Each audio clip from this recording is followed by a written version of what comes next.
Hello বন্ধুরা, কেমন আছো তোমরা সবাই? আশা করছি সবাই খুব ভালো আছো। নিত্য নুপুর চ্যানেলের আরেকটি ভিডিওতে তোমাদের সবাইকে অনেক অনেক ওয়েলকাম। আর তোমরা দেখছো 26শে অক্টোবরের ভিডিও। তো জাস্ট দুর্গাপুজো এন্ড হওয়ার একদিন গ্যাপ দিয়েই আমরা আবার ফুল ফ্যামিলি বেরিয়ে পড়েছিলাম ঘুরতে। ফুল ফ্যামিলি বললে ভুল হবে, কয়েকজন বাদে, যেমন বাবা, জয় আর রোমিও বাদে আমরা কয়েকজন বেরিয়ে পড়েছিলাম।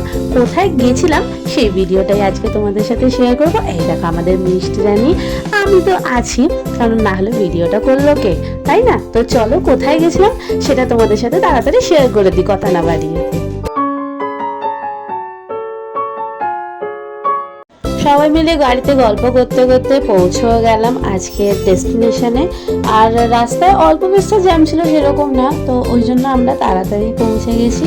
ক্যাবে বেশিক্ষণ বসতেও না খুব একটা যে ভালো লাগে তা না, তার থেকে ভালো মেট্রোতে অনেক লোকজন দেখা যায়, তাই না? আর এই দেখো আমরা চলে এসছি। এবার কোথায় এসছি অনেকে তো বুঝেই গেছো যারা আগে এসছো। আমি আগে এখানে আসিনি, কারণ রোমিও আমাকে নিয়ে আসেনি। আমার দিল্লিতে আসা হয়ে গেছে প্রায় 6 বছরের বেশি বলতে পারো, বাট আমি আজকে ফার্স্ট টাইম এলাম। আর এখানে ক্যাবের মধ্যে মিষ্টি ঘুমিয়ে পড়েছিল, কারণ আমরা যেহেতু বিকাল বিকাল বেরিয়েছি, ও দুপুরবেলা ঘুমটা মিস হয়ে গেছিলো, তাই ও ক্যাবে ঘুমিয়ে পড়েছিল। আর আজকে আমরা এসেছি আসলে ঝান্ডেওয়ালা মন্দিরে। আচ্ছা, এবার তোমরা ভাবছো যে রোমিও তো আমাকে সব জায়গায় নিয়ে যায়, রোমিও এখানে কেন নিয়ে আসেনি? এই কারণে নিয়ে আসেনি, ও বৈষ্ণোদেবী গেছে, আমি যাইনি। মা আমাকে হয়তো এখনো ডাকেনি, সেই জন্য আমার যাওয়া হয়নি। তাই ও মনে করে যারা বৈষ্ণোদেবী যায় তারা মাতার অন্য কোনো মন্দিরে না গেলেও চলে, কারণ বৈষ্ণোদেবী হেডকোয়ার্টারেই নাকি ওর যাওয়া হয়ে গেছে দুবার, তাও আবার। তাই জন্য ও অন্য আর মায়ের মন্দিরে যেতে একদমই চায় না। আমার এখানে আসা হয়নি, সেই জন্যই মা যখন এখানে আসার প্ল্যান বানাচ্ছিল আমাকে বললো ফোন করে, কি তুই তো যাসনি, তো যাবি তো চল, রেডি হয়ে যা তাড়াতাড়ি। তো আমি সত্যি বলতে এত তাড়াতাড়ি রেডি হয়ে যাই আমি নিজেও ভাবতে পারিনি যে আমি সব কিছু করে ধরে আসতে পারবো। আর ওই যে দেখতে পাচ্ছ তোমরা মায়ের মুখ, উফ, এই মুখ দেখেই না কিরকম একটা হয়ে যায় জানো, শরীরের ভেতরে মায়ের দর্শন পাওয়াটা যে কতটা ভাগ্যের ব্যাপার। আর আমি ঘুরে ঘুরে পুরো মন্দিরটা দেখছিলাম, অনেক বড়, ভেতরে মন্দিরটা অনেক বড়, মানে বাইরে থেকে এতটা বোঝাই যাচ্ছে না। আমি তো ভাবছিলাম ছোট মন্দির, বাট অনেক বড়। আর যেহেতু আমরা জাস্ট দুর্গাপুজোর দশমীর একদিন পরেই, মানে দ্বাদশীর দিন আমরা এসেছিলাম, সেই কারণে মন্দিরটা আরও সুন্দর সাজানো ছিল। নবরাত্রির কারণে অনেক সুন্দর সাজানো ছিল, বলতে গেলে একটু একটু ওরা খুলছিল সাজানোগুলো, কিন্তু আমরা দর্শন পেয়ে গেলাম পুরো সাজানোটা। আর তোমাদেরকেও আমি ঘুরে ঘুরে পুরোটা দেখাচ্ছি, দেখো। মানে আমি যেরকম যেরকম ক্যামেরাটা ঘুরাচ্ছি তোমরা দেখলে বুঝতে পারবে কতটা বড় ভেতর থেকে মন্দিরটা। যারা কম বেশি দিল্লিতে আসা যাওয়া করে বা দিল্লিতে থাকে তারা তো এই মন্দিরে গেছোই। আমি যেহেতু প্রথমবার গেলাম তাই আমি তো ভিডিও করলাম সেই কারণে। আর সত্যি কথা বলতে ক্যামেরা অ্যালাও ছিল, তাই আমার কোনো অসুবিধা হয়নি ভিডিও করতে। যদি কেউ আমাকে বাধা দিত তাহলে তো অবশ্যই শুনতাম। আর এখানে আমার নজর কাড়লো এই পাখাটা, জাস্ট দেখো পাখাটার সাইজ, মানে আমি এত বড় পাখা এই প্রথমবার দেখলাম।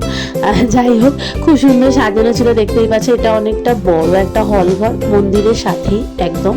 আর এই দিকেও ঠাকুর ছিল অনেক, সেই দিকেই আমরা যাচ্ছিলাম দর্শন করতে।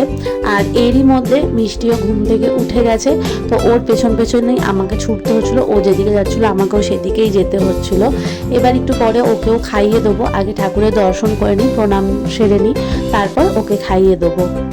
জানি না তোমরা ক্যামেরাতে কতটা বুঝতে পারছো, বাট সত্যি বলতে ঠাকুরের যে মূর্তিগুলো, এটা কি মেটাল আমি ঠিক বুঝতে পারছিলাম না, বাট খুবই সুন্দর লাগছিল ঠাকুরকে। এখানে ঠাকুরের মানে রূপ যে এখানে দর্শন পাচ্ছি আমরা, খুবই সুন্দর লাগছিল। তো তোমরা যদি কেউ এখনো পর্যন্ত ঝান্ডেওয়ালা না গিয়ে থাকো, আমি তো বলবো একবার যেতেই পারো। আর এই যে দেখতেই পাচ্ছ উঠে গেছে আমার মহারানী, আর শুরু করে দিয়েছে তার এখানে খেলা। ইনি এখানে এসেও কাঞ্চাক পেয়েছেন। দাও দাও দাও দাও দাও।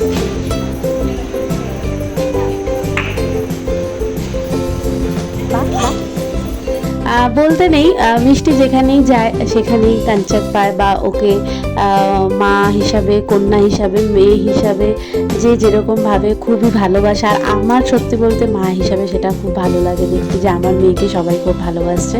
কার না ভালো লাগে, তাই না বলো? আর আমাদের এখন বেরোনোর সময় হয়ে গেছে। আর হ্যাঁ, এরই মধ্যে আমি মিষ্টিকে খাইয়েও দিয়েছি, বাট সেই ভিডিও করার লোক নেই।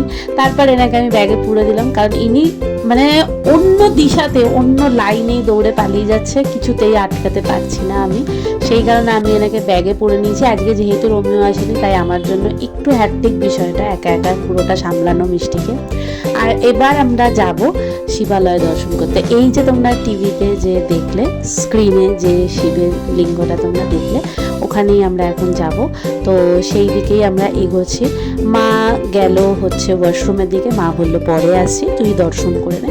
তো আমি এখন আগে দর্শন করে নিই, কারণ মিষ্টি এক জায়গায় বসছে না। দর্শন করে তারপরে বসি, ও যদি খেলবে অসুবিধা নেই, আগে দর্শন করে দিই বাবার। যেহেতু আমরা নবরাত্রির পরেই এসছিলাম মন্দিরে, সেই কারণে এত সুন্দর করে পুরো মন্দিরটা সাজানো আছে, সেইটা দেখে আরও বেশি মন মুগ্ধ হয়ে যাচ্ছিলো। আর জাস্ট তোমরা শিবলিঙ্গ দেখো, মানে বাবাকে দেখে তো কে চোখ ফেরাবে, আমি তো পারছি না চোখ ফেরাতে।